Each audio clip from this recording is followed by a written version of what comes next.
आज की इस डीप डाइव चर्चा में आप सभी का स्वागत है। हाँ, और आज का जो विषय है वो सच में बहुत ही दिलचस्प होने वाला है। बिल्कुल।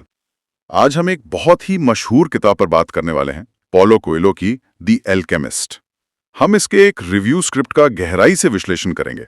और हमारा इस चर्चा का मेन मिशन ये समझना है कि कैसे एक छोटी सी कहानी हमारे अंदर के डर और उस कंफ्यूजन को दूर कर सकती है जो अक्सर हमें सपने पूरे करने से रोकते हैं। सही कहा।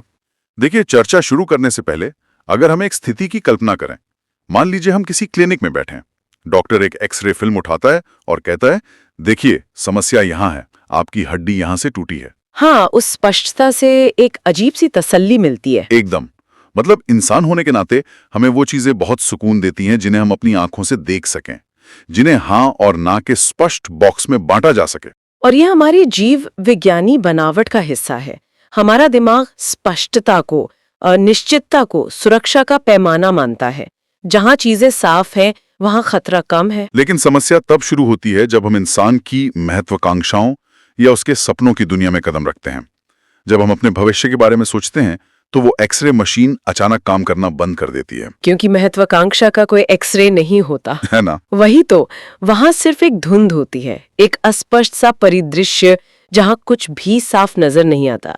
और आज हम इस रिव्यू को इसी मनोवैज्ञानिक धुंध को साफ करने के एक टूल की तरह इस्तेमाल करने वाले हैं। ये सिर्फ एक किताब का रिव्यू नहीं है, बल्कि ये समझना है कि जब एक इंसान कुछ बड़ा करने का सोचता है तो उसका अपना ही दिमाग कैसे उसके खिलाफ काम करने लगता है। हाँ, रिव्यू की एकदम शुरुआत में ही एक बहुत चुभने वाली बात कही गई है कि हम सबने कभी ना कभी किसी सपने को सिर्फ इसलिए छोड़ दिया क्योंकि हम डर गए थे।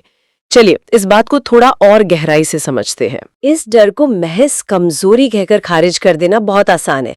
लोग अक्सर यही करते हैं। तो क्या ये सिर्फ कमजोरी नहीं है? बिल्कुल नहीं।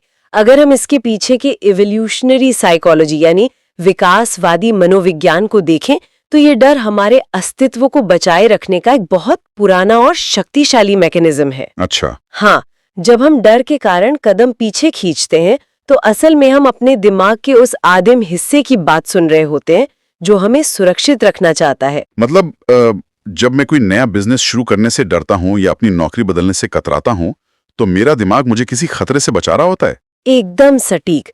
इसे इस तरह समझिए कि हजारों साल पहले जब हमारे पूर्वज गुफाओं में रहते थे तो उनके लिए अनजान का मतलब अक्सर मौत होता था। हाँ, क्योंकि अगर आप उस इलाके में गए जिसे आप नहीं जानते तो हो सकता है वहां कोई जंगली जानवर हो या कोई जहरीले फल हो।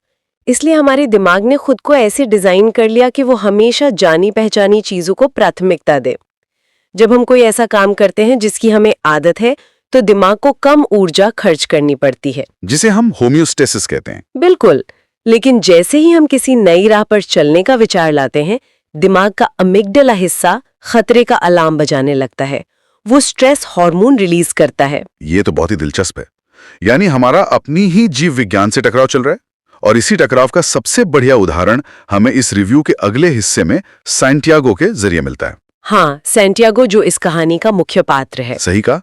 वो पेशे से एक गडेरिया है, उसकी जिंदगी बिल्कुल सेट है। वो रोज अपनी भेड़ों को चराने ले जाता है, उसे पता है कि मौसम कैसा रहेगा, शाम को खाना कहाँ मिलेगा। ये पूरी तरह से एक प्रिडिक्टेबल और सुरक्षित जीवन है। लेकिन उसे इजिप्ट के पिरामिड्स में छिपे खजाने का सपना बार बार आता है और उस अनजान खजाने के लिए वो अपनी वो पूरी सुरक्षित जिंदगी पीछे छोड़ देता है, अपना कंफर्ट जोन छोड़ देता है, जो कि एक बहुत बड़ा कदम है ना?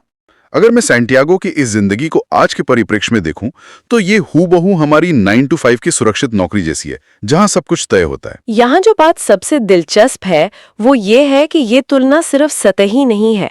आधुनिक समाज ने हमारे लिए जो ढांचे बनाए हैं, निश्चित सैलरी, ईएमआई, तय वर्किंग आवर्स, वो उसी गुफा का आधुनिक रूप है। बिल्कुल। ये हमारा कंफर्ट जोन है। ये हमें भूखा मरने से तो बचाता है, लेकिन ये हमारी संज्ञानात्मक क्षमताओं, हमारी कॉग्निटिव फ्लेक्सिबिलिटी को सीमित भी कर देता है। और इसीलिए रिव्यू इस बात पर इतना जोर देता है कि कंफर्ट जोन छोड़ना कोई आसान काम नहीं है। एक इंसान के लिए महज एक सपने की खातिर अपनी सुरक्षित जिंदगी को छोड़ना पहाड़ तोड़ने जैसा है। हाँ, क्योंकि दिमाग उसे रोकने की पूरी कोशिश करता है। तो फिर सैंटियागो ये कर कैसे पाता है? यहाँ पर उस सपने की तीव्रता बहुत मायने रखती है। पिरामिड का वो खजाना सिर्फ एक विचार नहीं था, वो एक इतना शक्तिशाली लक्ष्य बन गया था जिसने उस इवोल्यूशनरी अलार्म को ओवरराइड कर दिया। मतलब उसने उस खतरे के सिग्नल को दबा दिया। हाँ, मनोविज्ञान में इसे इंट्रिंसिक मोटिवेशन यानी आंतरिक प्रेरणा कहते हैं। जब आपका लक्ष्य आपकी पहचान से जुड़ जाता है तो दिमाग उस अनजान रास्ते को खतरे की बजाय जरूरत की तरह देखने लगता है। वाह, यानी सपने को इतना वजनदार होना पड़ता है कि वो सुरक्षा की गुरुत्वाकर्षण को हरा सके। एकदम सही शब्दों में कहा आपने। बिना किसी गहरे कारण के कोई भी अपनी जीव वैज्ञानिक सुरक्षा को चुनौती नहीं देता। ये बहुत ही शानदार नजरिया है, लेकिन जब वो इंसान उस कंफर्ट जोन से बाहर निकल जाता है तब क्या होता है? रिव्यू बताता है कि बाहर निकलते ही सब कुछ जादुई तरीके से ठीक नहीं हो जाता। बिल्कुल नहीं, असल यात्रा तो तभी शुरू होती है। हाँ, यात्रा कभी सीधी नहीं होती। सैंटियागो को रेगिस्तान की चुनौतियां मिलती हैं। रास्ते में उसे एक राजा और एक एल्केमिस्ट जैसे अजीब लोग मिलते हैं, और इस पूरे संघर्ष के बाद जो निष्कर्ष निकलता है, यहाँ बात वाकई बहुत रोचक हो जाती है। हाँ, जहाँ उसे एहसास होता है कि असली खजाना कहीं बाहर इजिप्ट में नहीं बल्कि खुद उसके अंदर था। और यही वो जगह है जहाँ मुझे हमेशा से थोड़ी परेशानी होती है। परेशानी? वो क्यों? देखिए, अगर खजाना इंसान के अंदर ही था तो उस बेचारे को इतना लंबा सफर तय करने, रेगिस्तान की धूप खाने और अपनी जान जोखिम में डालने की क्या जरूरत थी? ये सवाल अक्सर लोग पूछते हैं। पूछना लाजमी भी है। ये तो बिल्कुल वैसा ही हुआ ना कि मेरा चश्मा मेरे ही सिर पर रखा है और मैं उसे पागलों की तरह पूरे घर में अलमारियों के पीछे ढूंढ रहा हूँ। क्या ये पूरी यात्रा महज समय की बर्बादी नहीं थी? चश्मे वाला ये उदाहरण सुनने में बहुत तार्किक लगता है, लेकिन इसमें एक छोटी सी कमी है। अच्छा, क्या कमी है? सोचिए, अगर वो इंसान जो चश्मा ढूंढ रहा है वो अपनी आरामदायक कुर्सी से उठता ही नहीं, अगर वो पूरे घर में चक्कर नहीं लगाता, तो क्या वो कभी उस बाथरूम के आईने तक पहुंच पाता जिसमें देखकर उसे ये एहसास होता कि चश्मा तो सिर पर ही है? ओहो, मतलब वो आईना उस सफर का हिस्सा था। बिल्कुल। मानव मनोविज्ञान की सच्चाई ये है कि हम बिना किसी बाहरी घर्षण के बदल नहीं सकते। अगर सैंटियागो उसी मैदान में अपनी भेड़ों के साथ बैठा रहता तो वो कभी अपने अंदर के खजाने को नहीं पहचान पाता। हाँ, वो बस एक गडेरिया ही रह जाता। सही कहा।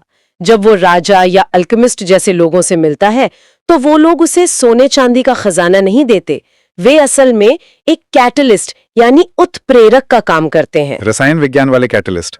हाँ, रसायन विज्ञान में कैटलिस्ट वो पदार्थ होता है जो खुद तो नहीं बदलता लेकिन पूरी रासायनिक प्रक्रिया की गति को बदल देता है। वे लोग सैंटियागो के अंदर के नजरिए को बदलते हैं। वो बाहरी सफर दरअसल एक ऐसा नया इंसान गढ़ने की प्रक्रिया थी जो उस खजाने को देखने के काबिल हो सके। यानी मंजिल असल में कोई जगह नहीं थी, बल्कि मंजिल वो नया इंसान था जो सैंटियागो सफर के दौरान बन गया। एकदम सही। ये नजरिया वाकई उस पूरी बेवजह की भागदौड़ को अर्थपूर्ण बना देता है। यात्रा ने उस इंसान का ही वर्जन अपडेट कर दिया। अब अगर हम रिव्यू के मुख्य संदेश वाले हिस्से की तरफ आएं तो वहां एक बहुत ही मशहूर विचार का जिक्र है। हाँ, वो लाइन जो हर मोटिवेशनल पोस्टर पर मिल जाती है। बिल्कुल। रिव्यू कहता है कि सपने पूरे करने के लिए समाज के डर को पीछे छोड़ना होगा, और सबसे अहम बात, जब तुम किसी चीज को दिल से चाहते हो तो पूरी यूनिवर्स तुम्हारी मदद करने की साजिश रचती है। ये पाउलो कोएल्हो की सबसे ज्यादा कोट की जाने वाली लाइन है। लेकिन मुझे इसी लाइन से सबसे ज्यादा शिकायत भी है। तो इन सब का आखिर मतलब क्या है? अगर मैं एक संशयवादी नजरिए से सोचूं तो क्या ये महज एक कंफर्मेशन बायस नहीं है? आप किस तरह के बायस की बात कर रहे हैं? मतलब मान लीजिए मुझे एक लाल रंग की स्पोर्ट्स कार खरीदनी है। अब अचानक से मुझे हर सड़क पर, हर सिग्नल पर लाल स्पोर्ट्स कारें दिखने लगती हैं। ऐसा तो नहीं है कि ब्रह्मांड ने रातों रात मेरे शहर में लाल कारें बढ़ा दी हैं? हाँ, कारें तो पहले भी उतनी ही थी। वही तो, बस मेरा दिमाग अब उन्हें नोटिस कर रहा है। तो क्या ऐसा नहीं है कि जब हम समाज का डर छोड़ देते हैं तो यूनिवर्स कोई जादू नहीं कर रहा होता, बल्कि हमारा अपना ही दिमाग हमें वो मौके दिखाने लगता है जो हमेशा से हमारे आसपास ही थे? आपका ये संशय पूरी तरह से जायज है, और अगर हम इसे एक बड़े नजरिए से जोड़कर देखें तो विज्ञान भी इसी बात का समर्थन करता है। असल में जिसे हम यूनिवर्स की साजिश कहते हैं उसे न्यूरोसाइंस की भाषा में रेटिकुलर एक्टिवेटिंग सिस्टम या RAS कहते हैं। अच्छा, तो ये RAS असल में काम कैसे करता है? देखिए, हमारा दिमाग हर सेकंड लाखों करोड़ों बाइट्स की संवेदी जानकारी ग्रहण करता है। आवाजें, रंग, गंध, सब कुछ। हाँ, अगर हमारा चेतन मन इस पूरी जानकारी को एक साथ प्रोसेस करने की कोशिश करे तो हम पागल ही हो जाएंगे। बिल्कुल।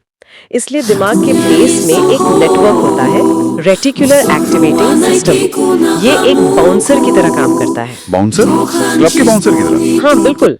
ये तय करता है कि किस जानकारी को हमारे चेतन मन तक जाने देना है और किसे बाहर ही रोक देना है। और ये बाउंसर फैसले किस आधार पर लेता है? ये उस चीज को अंदर आने देता है जिसे आपने महत्वपूर्ण मान लिया है। जब आप अपने डर और समाज की परवाह को किनारे कर देते हैं तो आपकी मानसिक ऊर्जा का बिखराव रुक जाता है। आप अपने लक्ष्य को लेकर एक लेजर फोकस बना लेते हैं। और तब हम उस बाउंसर को एक नई वीआईपी लिस्ट दे देते हैं। एकदम सटीक। आप बाउंसर को बता देते हैं कि अब मेरे लिए सिर्फ मेरा वो सपना महत्वपूर्ण है। इसके बाद आपका दिमाग आसपास मौजूद उन लोगों, उन संसाधनों को फिल्टर करके आपके सामने लाने लगता है जिन्हें वो पहले अनदेखा कर रहा था। यह तो बहुत ही तार्किक है। अचानक आपको ऐसे लोग मिलने लगते हैं जो आपके काम आ सकते हैं। हाँ, आपको ऐसी किताबें या विचार टकराने लगते हैं जो आपके लक्ष्य से जुड़े हैं। ये कोई रहस्यमयी ब्रह्मांडीय ताकत नहीं है, ये आपके अपने दिमाग की फिल्टरिंग मशीन का कमाल है। जब इंसान हार नहीं मानता तो उसका अपना ही कॉग्निटिव सिस्टम उसके लिए रास्ते बनाने लगता है। ये स्पष्टीकरण तो इस पूरी फिलॉसफी को एक बहुत ही ठोस वैज्ञानिक जमीन दे देता है। मतलब यूनिवर्स तब तक हमारी कोई मदद नहीं कर सकता जब तक हमारा अपना न्यूरोलॉजिकल सिस्टम उस लक्ष्य के प्रति अलाइन ना हो जाए। और इसके लिए उस शुरुआती डर को हराना पहली शर्त है। बिल्कुल। अब अगर हम इस रिव्यू के अंतिम हिस्से की बात करें तो वहां ये सवाल उठाया गया है कि आखिर ये किताब इतनी प्रभावशाली क्यों है। रिव्यूअर ने इसे 5 में से 5 स्टार दिए हैं। हाँ, इतने गहरे दर्शन को समझाने के लिए। रिव्यू के अनुसार किताब की भाषा बहुत सरल है। ये छोटी किताब है जो जल्दी पूरी हो जाती है, लेकिन ये एक जबरदस्त मोटिवेशन बूस्ट देती है। अगर मैं इसकी तुलना करूं तो ये मुझे एक एस्प्रेसो के छोटे से शॉट जैसी लगती है। एस्प्रेसो का शॉट? ये एनालॉजी कैसे काम करती है? देखिए, अगर आपने कभी एस्प्रेसो कॉफी का शॉट लिया हो तो वो देखने में बहुत ही छोटा सा होता है, मुश्किल से 1 घूंट का। उसमें कोई दूध या चीनी नहीं होती जो उसकी मात्रा को बढ़ाए। हाँ, वो बहुत ही कॉन्सेंट्रेटेड होता है। बिल्कुल। लेकिन जैसे ही आप उसे पीते हैं उसका असर आपके पूरे नर्वस सिस्टम पर बहुत तेज और शक्तिशाली होता है। वो तुरंत आपकी नींद उड़ा देता है। ये सोर्स मटेरियल भी कुछ वैसा ही है। इसमें पन्ने कम हैं, भारी भरकम शब्द नहीं हैं, लेकिन इसके सबक बिना किसी मिलावट के सीधे दिमाग पर असर करते हैं। और यही सरलता इसकी सबसे बड़ी मनोवैज्ञानिक जीत भी है। वो कैसे? अक्सर जब हम दर्शन या मनोविज्ञान की गहरी बातें करते हैं तो हम बहुत जटिल शब्दों का सहारा लेते हैं। इससे कॉग्निटिव लोड यानी दिमागी बोझ बढ़ जाता है। हाँ, और पढ़ने वाला बोर हो जाता है। बोर भी, और उसका दिमाग उस जानकारी को प्रोसेस करने में ही थक जाता है। लेकिन इस कहानी की सरलता के कारण हमारा दिमाग इसके संदेश का विरोध नहीं करता। वो बहुत ही आसानी से इस विचार को आत्मसात कर लेता है कि डर महज एक भ्रम है और लक्ष्य के प्रति समर्पण असल ताकत है। ये साबित करता है कि सच्चाई को प्रभावशाली होने के लिए जटिल होने की कोई जरूरत नहीं है। एकदम सही। डर को पीछे छोड़कर अपने सपनों के खजाने की ओर कदम बढ़ाना चाहिए। जब तक हम अपनी आरामदायक कुर्सी से उठकर उस रेगिस्तान का सामना नहीं करेंगे, हमें वो आईना कभी नहीं मिलेगा जिसमें हमें हमारी असली क्षमता नजर आ सके। ये इस पूरी चर्चा का एक बहुत ही बेहतरीन निचोड़ है। हमने देखा कि बाहरी सफर के बाद ही सैंटियागो ये समझ पाता है कि असली खजाना तो हमेशा से उसके अंदर था। लेकिन इस चर्चा को खत्म करने से पहले मैं सोचने के लिए एक दूसरा पहलू सामने रखना चाहूंगी। बिल्कुल, बताइए। सोर्स मटेरियल कहता है कि खजाना अंदर है, लेकिन उसे देखने के लिए बाहरी सफर जरूरी है। पर सोचने वाली बात यह है, क्या ऐसा हो सकता है कि हम इंसानों के लिए ये सफर खुद एक नया कंफर्ट जोन बन जाए? सफर खुद एक कंफर्ट जोन? थोड़ा और समझाइए। मतलब जरा सोचिए उन लोगों के बारे में जो अपनी पूरी जिंदगी बस तलाश में ही निकाल देते हैं। एक नौकरी से दूसरी नौकरी, एक शहर से दूसरे शहर भागते रहते हैं। वो हमेशा यही कहते हैं कि वो खुद को खोज रहे हैं। तो क्या तभी कभी ये निरंतर चलता हुआ सफर खुद का सामना करने से बचने का एक बहाना बन जाता है? बाप रे, ये तो एक बहुत ही गहरा विचार है ना? क्या हम उस खजाने को खोजने के नाम पर बस एक जगह शांत बैठकर अपने असली डर का सामना करने से भाग रहे हैं?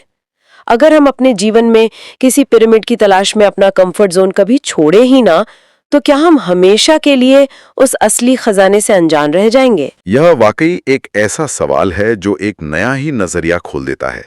क्या हमारी तलाशी हमारी सबसे बड़ी रुकावट बन गई है? यह निश्चित रूप से कुछ ऐसा है जिस पर सुनने वालों को बहुत गहराई से विचार करने की जरूरत है। खैर, आज के लिए बस इतना ही। हाँ, इन विचारों को अपने दिमाग में प्रोसेस होने दें। बिल्कुल। और देखें कि आपका अपना रेटिकुलर एक्टिवेटिंग सिस्टम आपको आज कौन से नए रास्ते दिखाता है। हमारे साथ जुड़ने के लिए धन्यवाद।